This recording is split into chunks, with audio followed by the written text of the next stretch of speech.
अस्सलाम वालेकुम दोस्तों, आपको मेरे channel health care with Sameer में खुशामदीद कहते हैं।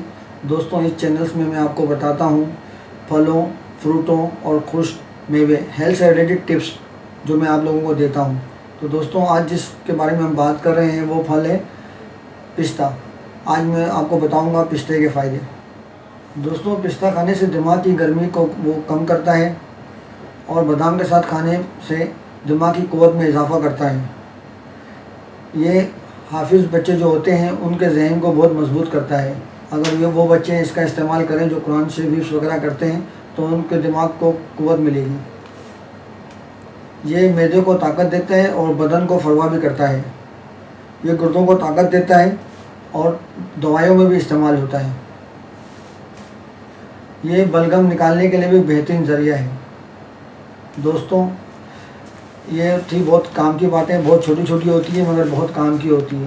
तो दोस्तों, आपको अगर मेरी ये वीडियो पसंद आई हो तो इसे लाइक करें, शेयर करें, कमेंट्स करें और सब्सक्राइब करना ना भूलें ताकि ऐसी बहुत सी बातें और मालूमाती वीडियो आप हासिल कर सकें। अल्लाह हाफिज़।